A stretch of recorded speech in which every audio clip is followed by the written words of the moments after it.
The most important thing in communication is hearing what isn't said.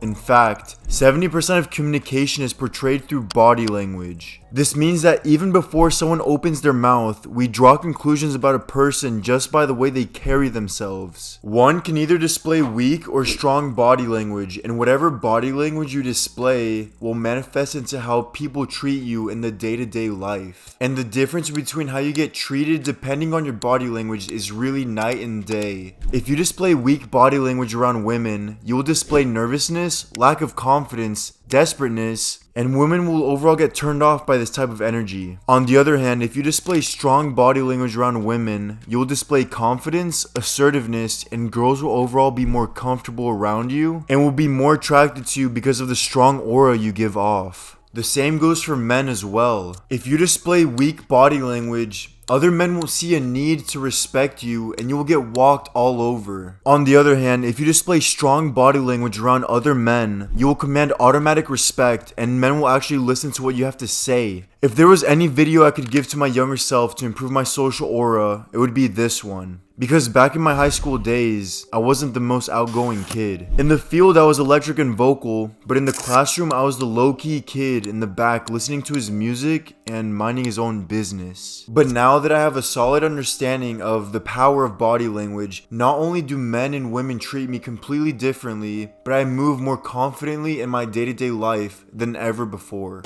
I just want to mention that not a lot of people know about body language. So if you understand this topic I'm about to discuss, not only will you be more attractive socially, but you'll be ahead of most people your age. To start off, let's talk about the way you walk. Most people I see nowadays have a slouched posture when walking and walk with their heads pointed downwards. From a third person's point of view, this walk displays weakness, lack of energy, and it literally looks like you have no backbone to yourself. And this is not socially attractive. I see people walking like this all over the place, but the one place I see it the most is at my little brother's high school. Sometimes my little brother has to get picked up from school. When I get to his school and it's time for all the kids to walk out of class, I see so many high schoolers walking out with their heads down with a look of defeat. When you walk like this, you're literally telling the world you are shy, vulnerable, and if we were in the animal kingdom, you would be the prey. To fix this part of your body language, you must do the exact opposite of what you're doing. In the very first chapter of Jordan Peterson's book, The 12 Rules of Life, the title of the first chapter is Stand Up Straight with Your Shoulders Back. There's a reason why he made this the very first chapter of his book. It is important because the way you carry yourself conveys a message to the world. And if you walk with your shoulders back,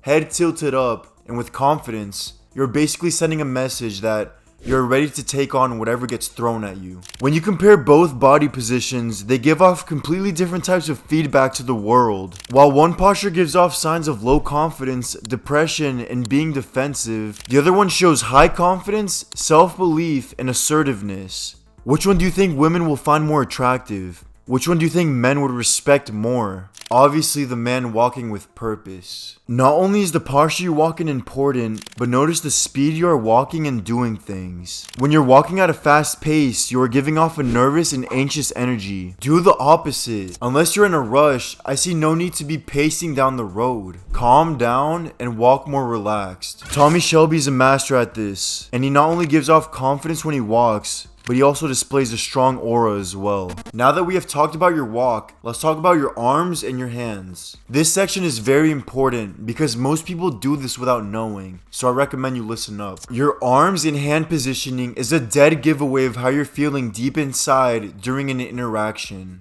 In a lot of social settings, when there are many interactions happening at the same time, people will be talking to someone with their hands in their pockets, with their arms crossed, or even their hands pressed against one another. All of this is considered closed body language. Closed body language is a soothing self-defense mechanism that people do when they're in uncomfortable situations. And if you understand body language and see closed body language out in public, it just screams discomfort. But closed body language is way more common than you think. Whenever I go out to a party, I see so many people using closed body language when talking to one another. When you close yourself off physically, you give off a nervous energy. This is why you must practice the opposite, which is open body language. Open body language is a game changer. Instead of giving off nervous energy during interactions, you will give off a relaxed but confident energy about yourself with open body language. To achieve open body language, instead of closing yourself off physically, relax and keep your arms down to your side. It really isn't that hard. And to take it up a level, use your hands to enhance your interactions. Using your hands helps one explain their points better, and it makes the interaction more entertaining to the eye. But let's go deeper. When talking about body language, the face holds so much information and emotion about a person that I find it necessary that I need to explain it to you so that you can apply this into your life. I remember when I was younger, my mom would always tell me the importance of looking at people in the eyes when talking to them. This is probably the most common problem that people face during interactions because people find it hard to keep eye contact. And if one cannot keep eye contact, this just displays weakness. On the other hand, when you are listening to someone and keeping good eye contact,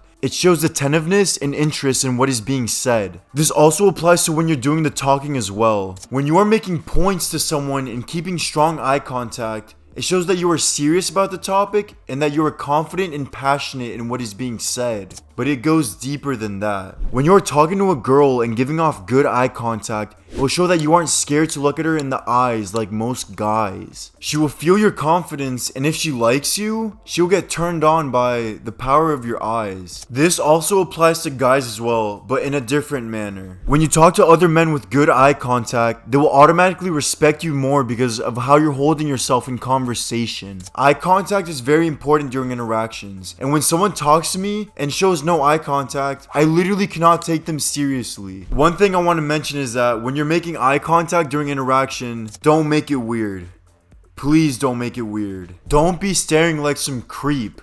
Here's my advice. During interaction, keep eye contact about 70 to 80% of the time. And once you master eye contact, you will be ahead of most people your age. I taught my little brother who was in high school the importance and the power of eye contact. And nowadays, whenever he comes back from school, he always mentions that no one in his grade or even the grades above him know how to keep good eye contact. Therefore, you must learn this and apply it, and it will greatly benefit you. Now let's talk about the mouth and the power of a simple, genuine smile during an interaction. How to win friends and influence people has a whole chapter dedicated on how powerful the smile is. A smile is greatly emphasized throughout this chapter because smiles are contagious and they can also affect someone's mood in a positive manner. Actions speak louder than words. A genuine smile basically says, "I like you. You make me happy. I'm glad to see you." A key thing to make sure is that when you're interacting with someone, that your teeth are totally clean. If you have something in your teeth while interacting with someone,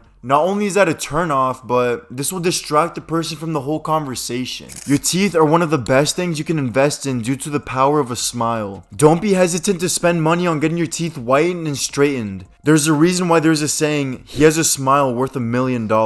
A good smile will not only help you during interactions, but women just overall find a guy with nice teeth attractive. I also want to talk about your voice. The tone of your voice is very important to how you get treated in the real world. Low-pitched voices get perceived as masculine, respectable, and dominant, and the complete opposite is perceived with a high-pitched voice. Not only will men take you seriously when you have some bass and thickness to your voice, but women find this quality attractive. They find this quality attractive because it displays masculinity, and most feminine women like a guy with masculine characteristics. As a guy, you don't want to walk around with a high-pitched voice because literally no one will take you seriously. To deepen your voice, you must increase your testosterone naturally. Work out more, get more rest, avoid junk food, limit alcohol. If you overall raise your testosterone, then your voice will deepen as well. If I had a better understanding of body language back in the day, my life would have been completely different. I'm not forcing you to improve your body language, but if you take this knowledge and apply it to your life, it will help you in the long run.